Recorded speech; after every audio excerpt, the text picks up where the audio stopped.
I really get a kick and a laugh out of watching what the politicians say at the moment. When I see David Cameron talking about how we need an economy not based on debt, but we need an economy based on savings, he just doesn't know what he's saying. It's ridiculous, it's absolutely absurd, and it shows his complete lack of understanding of how our money system actually works. What he's essentially saying is that we need an economy with no money. Because if you eliminate that debt, then you're eliminating a chunk of money supply. A small fraction of it is debt-free, but you're eliminating all the money, which is the lifeblood. If everyone was saving, we'd have mass disappearing of money, which is essentially what a bank write-off is. Essentially, is people defaulting on their debt, which essentially is just money disappearing. But if people weren't taking on the debt, then it's just such a joke. It's such an amateur understanding of how our economy works and how the monetary system works and how money is actually created. So I really do get a laugh out of watching what people are actually saying, and they're all just regurgitating what they've learnt off each other, and you just hear the same things, and it just makes me, it really gets on my nerves when I hear people talking about, yeah, we need more regulations, we need to regulate the way banks are actually, and the bonus. It's all just one big smokescreen and working on all the symptoms of a greater disease, which is really, you need to look at the money system, the way money is created, and if we don't want any debt, then we're essentially saying we don't want any money and we want a moneyless economy with the exception of the 3% that's created debt-free. So if you take a snapshot of our economy right now, the technical jargon which throws most people into really looking into this subject is you have essentially, there's more types, but essentially you have two types of money.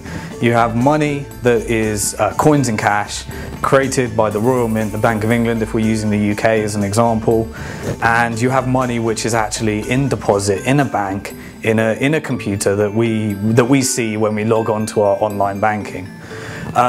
All of the money that we see when we log into our online banking, with the exception of the 3% of money that is created as coins and cash by the Bank of England and the Royal Mint, is all money that has been loaned into existence.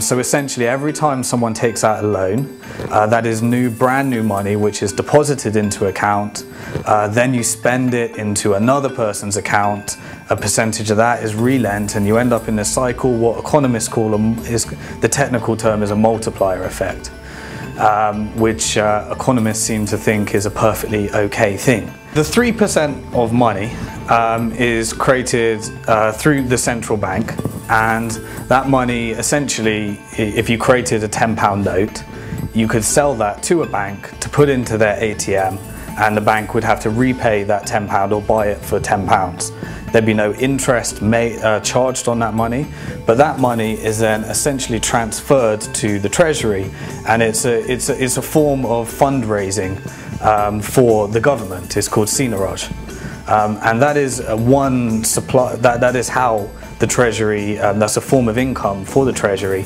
which is spent through a democratic process, how the Treasury sees fit. The rest of the money, that 97%, that is all created through loans, and where the bank sees fit to actually lend that money. So the money is going to whoever the bank think is actually creditworthy, but also plus interest.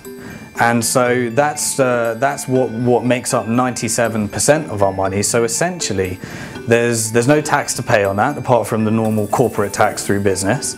But you can see it as a subsidy, a special super subsidy to the banks for the right to create money, which should be for the benefit of the public and spent through a democratic process. If you plotted a graph, you can actually see that you've got this massive chunk of money here which is perpetually growing, and then you have this small chunk of money which is how monetary reformers believe, it doesn't have to be coins and cash, we can use technology. It doesn't essentially, this is where economists disagree of what actually makes real value in money. But the important part of that 3% is that it does not have to be repaid plus interest. And essentially the government in our economy, the way our economy works is the Treasury, they actually make money out of that 3% of money. this 97% of money, the banks profit from supplying our nation's money supply. Monetary reformers believe that that entire money supply should be for the benefit of the public and should never be created by a private organisation as debt.